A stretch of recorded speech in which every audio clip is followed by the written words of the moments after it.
Hello and welcome to the Matt's Movie Reviews podcast. I am your host, Matthew Pejkovic, and this is episode number 623.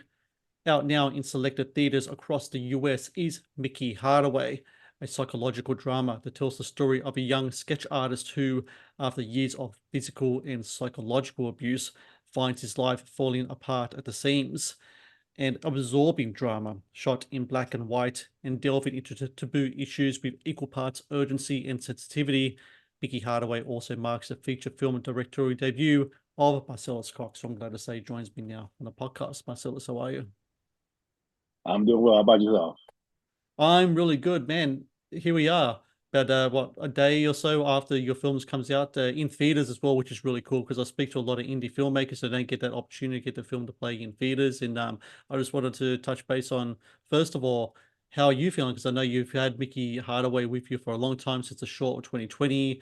I know you've had a lot of festivals, screenings with the feature. So now here we are in general release. What are the feelings for you like now that your film that you had with you such a long time is out there in the world for everyone to watch? Well, relief one, relief as I'm glad that it far exceeded all the expectations I had ever imagined. Um, it really truly is a blessing because this has been not only just about 4 years with the short into the feature, but really this project has been with me since high school and my senior year in '05. So it's really been 20 years with this project, just trying to develop my skills with shorts and just learning from other filmmakers and directors working on sets. And before I felt that I was artistically ready to tackle the beast of making the first feature. So it's been a long time coming. And sometimes as an artist, you get a little worried that it might not go the way you plan, and it just far exceeded all of my expectations. So I feel relief, the biggest thing, because you put so much of your life into it. So it's a relief that the movie has done more than what I expected. Well, the reviews for the film are very strong. I watched the film myself. It's a very confrontational work, but actually incredibly empathetic work as well, I think as well, regards to Mickey as a character, the things that he goes through. And I think something that a lot of people are going to connect with Mickey is this is a story about a dreamer, a person who has a passion, a person who has a dream, and just all the obstacles in his life in trying to get him to achieve that dream and such.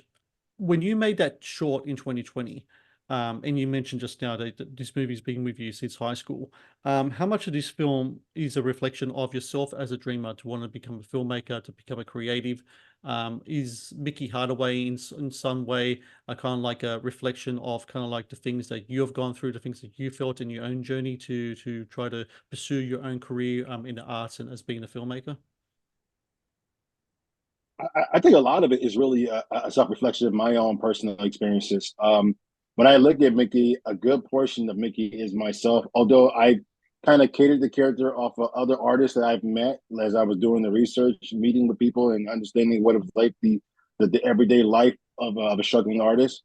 But a good portion of that is myself and my background in dealing with the struggles of getting support from family and friends on it, and just the struggles of being an artist in general when you're trying to find funding and you're trying to create, but you have these.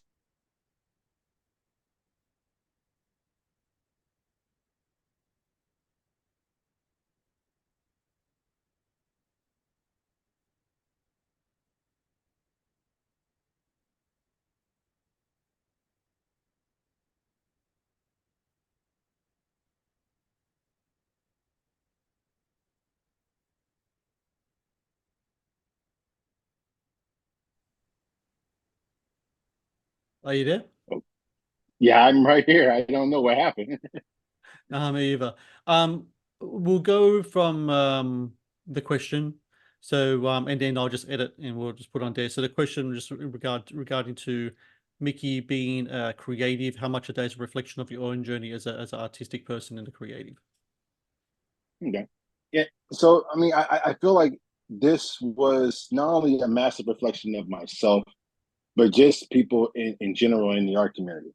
And the everyday struggles of what it is like to try and maintain that dream while having to deal with just life as a whole, because you go through these mentalities of people who I don't want to say are jealous, but I guess in many ways they're kind of furious because they see an individual who's going for it while they suppress their own dreams, I guess for whatever reason, and they see you, and there's some English where they want to kind of like shit on it. And my goal was to showcase the effects of that and how it not only affects that individual as an artist, but the people around them. When you're dealing with an individual who, in many ways, feel like when you take that one thing away from them, they have nothing to lose.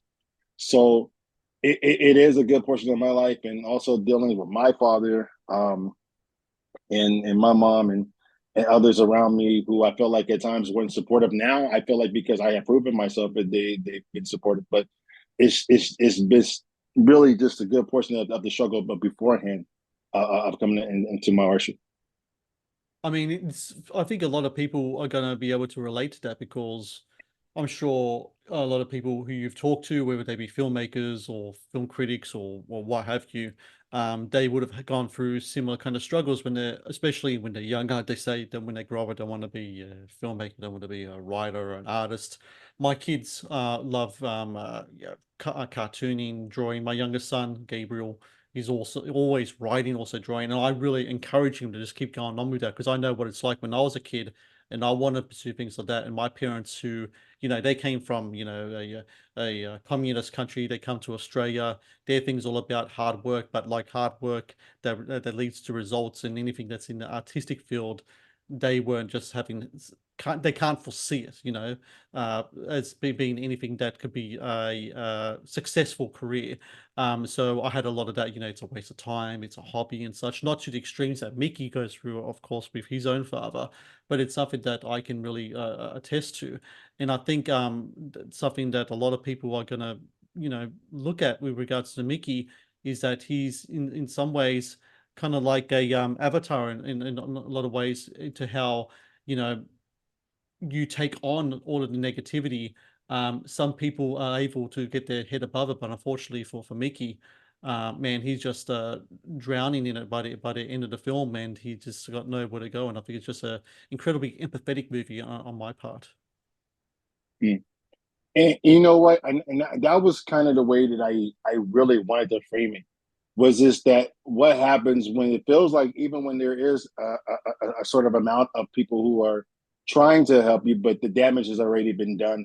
And like you just said, like being a parent, you've seen it from your own past and how you're not trying to reflect that upon your own children and you're encouraging them.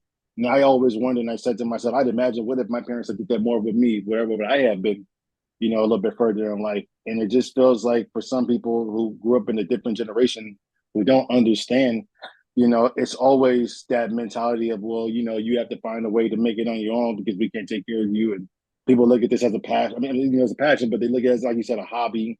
It's not something that you can make a living off of. When in reality, it is, But I felt like with Mickey, he was the representation of all of us that individual that even with certain people who do love you and who do care for you, who do want to see you succeed, when the damage is done, the damage is done. Especially in an artistical field where it seems like even when you try to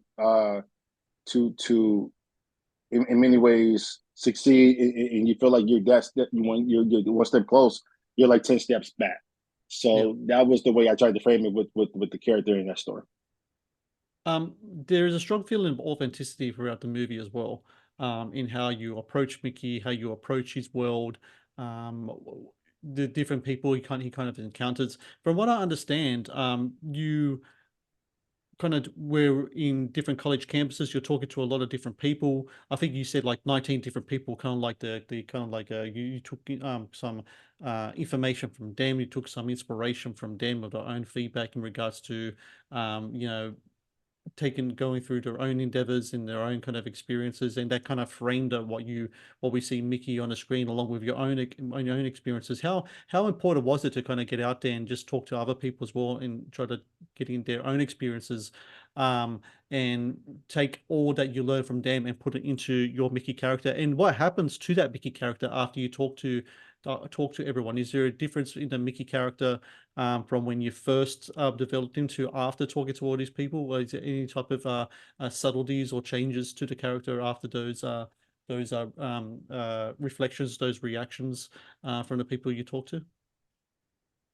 So, in regards to meeting with students all over LA and parts of San Diego, one thing I took away from when we came to the characteristics of Mickey, but I already had in my script, was that I was kind of a little too on the nose.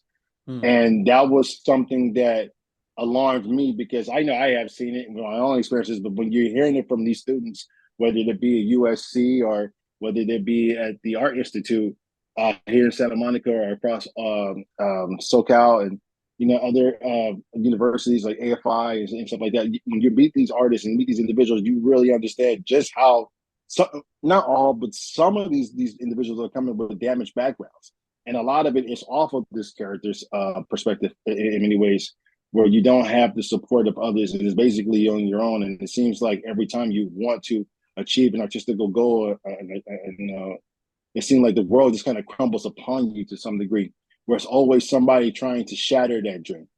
mm, So when I took this and I asked questions and notes, a lot of what I got was kind of already on the script. There was maybe some minor things I changed, but a good portion of it remained the same with the character. It's almost as if I was basically spying on these people and didn't even know them, just through this individual. So I felt when I came out of all those meetings with these students, with these people in general, I was literally there. I had it. It just maybe a little minor tweak here and there in terms of like him dealing with females, like the Grace character, but just in terms of like the individual and the characteristics as a whole, like who he is, how quiet he is. He's a good, decent, hearted human being until you push him and you break him. And when you mm. break him, you see the real damage that could be done to an individual who all he wants to do is to scream. So I think I was just a little too on the nose when I looked at the original script. Kind of fine tuned just a little bit to take some layers off of them, but keep that edge out after hearing all these stories that I had gathered. The Matt's Movie Reviews podcast is brought to you by TeePublic. TeePublic is the world's largest marketplace for independent creators to sell their work on the highest quality merchandise.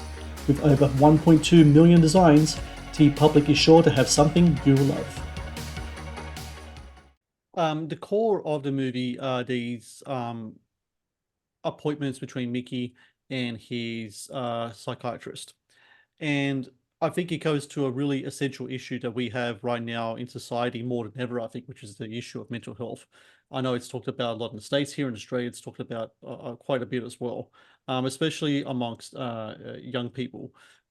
Depression, anger, all sorts of different things that have come up, especially, I think especially post like the social media, post computers, post screens. I think it's something that especially comes in there, but that's not something that really is makes an impact in the movie of Mickey Hardaway. But it's something Mm. that is worth noting. When it comes to that aspect of mental health, and especially regards to young people around Mickey's age, and also older people as well. Like I'm not afraid to say that I've numerous times I've been going to see a psychiatrist, psychologist as well. There's nothing wrong in saying that whatsoever. But just in your reflections in regards to that, is there more representation, do you think, amongst creatives, amongst the artistic, in regards to the mental health aspect of things? Because number one, the struggles that are associated with it, and number two, some people say that suffering kind of creates good art. I don't know if I totally believe that. Um, I think maybe there could be maybe a connections there, but I don't know if one actually creates is good for the other. Is that something that you've come across as well in talking to people, that sometimes a person with some darkness to them or maybe some complications to them, um, reflecting onto the page or onto the screen, is a connection that's, you know, might be more organic than we first realized. So I believe that it is a massive representation now today because of those struggles, of just not only trying to make it into this profession, but just everyday life in general. I've never been a firm believer myself of suffering makes the best art. I do believe that the more personal your story is, the better your art is. Mm, If it's something that is extremely personal to the heart, then that's a reflection of you artistically. Then that will be, in my opinion, the best work. But suffering, I've never either I've seen it as a way of making the best work. Because even the suffering artist can make a piece of shit.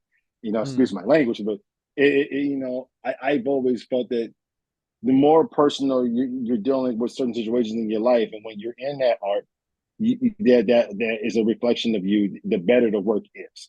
So not just me, but yeah, I do believe that it is a more upfront representation because now people are more aware of their issues and they want to present it. I do believe that sometimes you air too much of those issues, and it doesn't seem like more of an individual who's dealing with a mental issue. Just deal like sometimes some people are just complaining for the sake of complaining. And I'm not saying everybody, but there are some people where you do see them, whether it be social media, because social media has become that for for whatever reason, place to release a lot of frustration and anger, and people who are saying, this is their mental break, their way of releasing mental anguish. But I do believe that it is more upfront, and when some people are sincere about it, and you do see the sincerity in it, yes, I do believe that it is a reflection of the best work.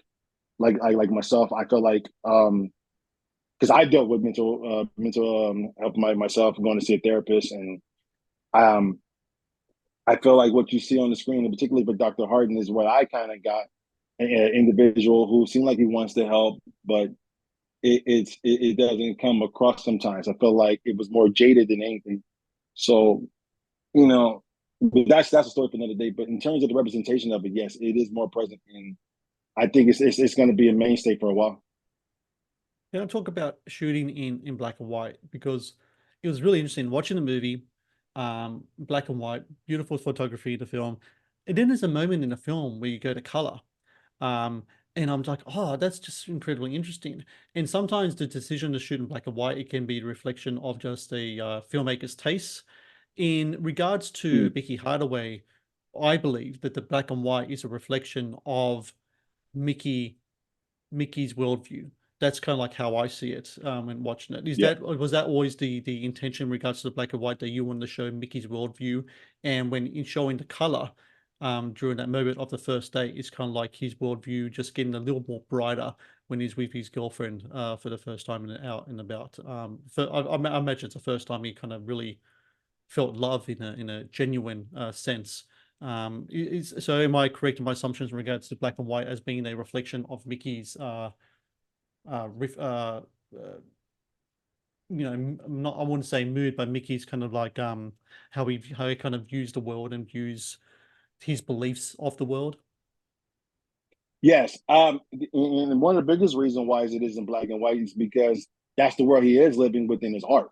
So when you Mm, see him sketching, everything that he sketches in black and white. So that was the reflection of the reason why I use black and white, because that's the world that he lives in.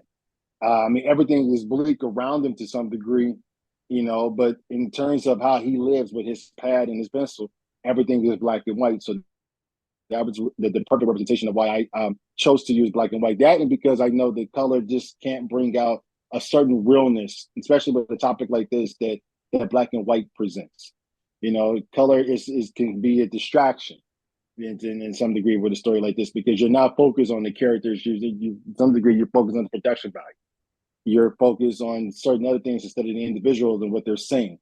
So for me personally, I felt like black and white was the choice, not only in terms of allowing you to connect with the characters, in many ways forcing you to connect with the characters by taking distractions away with color, but just the fact that that's the world he lives in, and with the color scene, um, of course, being influenced by previous films, for me, like Raging Bull, I've always loved the scene where they had the flashback camera shots in this in color. So I've always kind of take from movies like that. And I felt like with Grace, she is that one bright spot in his life. In many ways, she is his grace period. You know, where it feels like he's at peace, where he's in a world where finally it feels like I can just be me. Mm. And that was that scene at the Santa Monica Pier was like this is like the one time where I felt like this guy deserves this. He's earned this, Mm. and she's the one to give it to him. So in terms of those aesthetics, yeah, I felt like black and white for me was the only way I was going to shoot it. But I give you a little bit of color, mainly because my mom wanted me to give a little bit of color. Fair enough. She she she was one of the biggest reasons. She picked that scene too. So, in particularly, I give her that credit too. The Matt's Movie Reviews podcast is brought to you by TeePublic. TeePublic is the world's largest marketplace for independent creators to sell their work on the highest quality merchandise. With over 1.2 million designs, TeePublic is sure to have something you love. Oh, good on your mum. It was a really good choice, and it was a really good moment in the film as well. I wanted to ask in regards to like I try to bring up a silly question now and again in my interviews because sometimes it might be just a thing that it's in my head. I'm just curious about with regards to the movie. And my silly question for this interview is in regards to the character's name, Mickey Hardaway. The Mickey, I'm going to strongly assume is in regards to Mickey Mouse, perhaps because of the animation background, Walt Disney and such. I could be wrong. Let me know if I am. But Mickey Hardaway, does the name come first? Were you thinking of other names? Or does the name come later as you're writing the story? How does it all what's the origins of the Mickey Hardaway name? It came later as I was writing the character. The original name for the character was Nathaniel, but I had a teacher in my class who thought it was just too long and it just wasn't too modern. So I was watching the movie Mickey and Nicky, Mm-hmm. and that was where I got the name from. As I was watching the movie, I said, you know what, Mickey would be an interesting character name. So it went from Nathaniel Hardaway to Mickey Hardaway, and that's how that happened. So yeah, I give credit to the movie Mickey and Nicky for that, for allowing me to use it. So everybody will always assume Mickey Mouse. It was not the case at all. So it was definitely the movie Mickey and Nicky. So Awesome, awesome. Well, I'm glad I asked because I was just really curious about it because I just assumed because he's an animator and the whole kind of like Walt Disney thing and what I said. Forgive me, forgive I I my I assumption I there. I would love to go along with the lie on that because it sounds so much better now. And if I thought about it, it makes so much more sense. But you know what? I wouldn't be true to myself if I didn't tell the truth. Yeah, it was those who have never seen the movie Mickey and Nicky, you definitely should. It's a really good film. So I'm pretty sure there's a lot of people who have not seen it. So, but yeah, that's just the origins of the name. Um, this film, this character has been with you for a very long time. It's out now in theaters for people to watch. Um, you were saying before at the start of our interview when I asked about how does it feel like the movie's out, you said you have a sense of relief. Does the relief come from that the character has been with you for so long, that the film has been with you for so long that now you can finally share it uh, with the masses? It's not just for select festival crowds; it's now for everyone to watch. And also in that regard, when you put a movie out there that you had with you for so long, I've talked to so many different filmmakers and they have different kind of reflections in regards to that. Some people feel like, you know, it's like saying goodbye to their teenager as they go off to college. Is that you've been with them for so long, you raised them, and now you're letting them go out into the world, and they got to grow up on their own. Other people have some apprehension in regards to it. They wish they could have done this, they could have done that before it went out. This kind of like perfectionist mindset. What about yourself? What type of mindset do you have in regards to saying goodbye to Mickey and now that he's out in the world?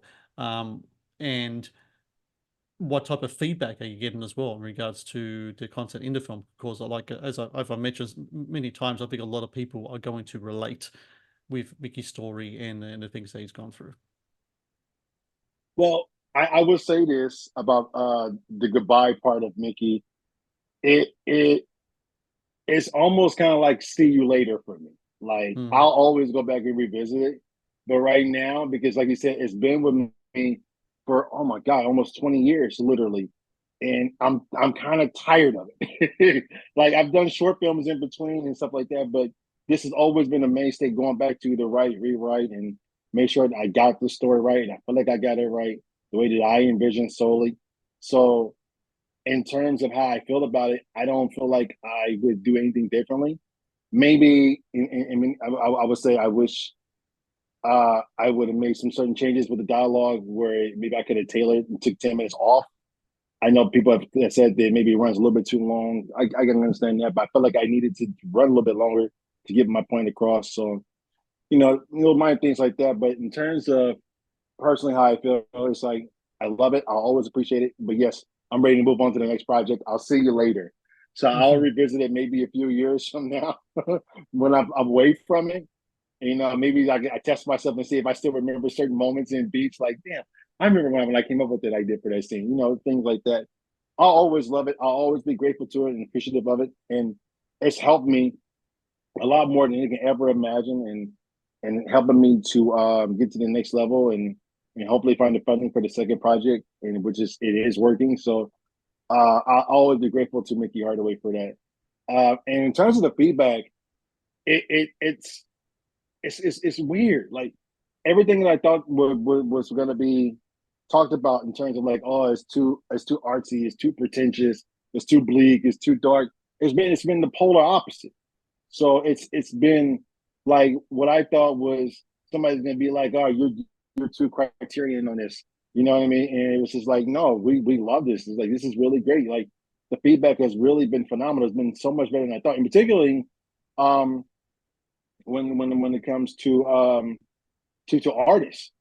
And it's just like you told a story that I've been afraid to tell about myself and what I've been dealing with. And you know, like you said, how many people are going to relate to this, but particularly the artists who are relating to this because they understand that idea of being the dreamer, and it's a struggle to make it not only in our professions, but just in life in general. Just trying to just even find a way to make money to survive and pay rent, and just to get through the day. So the feedback has been absolutely phenomenal.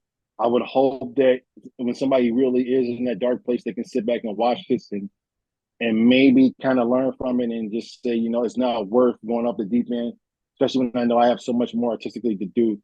You gotta fight. You gotta, you in many ways, you just got to get through the hate and so that the people are going to throw at you because they're going to throw it at you. So I would hope that people can watch this and learn from it and appreciate the message within it all. But yeah, like I always love Mickey Hardaway, but yeah, I'm tired of it. I need to move on to something else. Well, I think you've done such a great work here with Mickey Hardaway. And I think a reason why a lot of people are just loving the film is because, as I said before, the authenticity of the story. I think it's going to touch people. And you mentioned before artists, but I think everyone out there is a dreamer in one way or another. Everyone's had a dream. And they might maybe had their dreams dashed away at one point of their life, and it's something that's always going to stick with them. And I think the story of Mickey Hardaway and how you know he struggles with his dream and the people, the opposition, the obstacles against him is something that I felt incredibly empathetic for him as a person. And I just it's to me when I watched that movie. I kind of wrote down that one of my notes is that this is an American tragedy, but I think it goes beyond that. I think it's a human tragedy when someone's dream can be stifled away like that.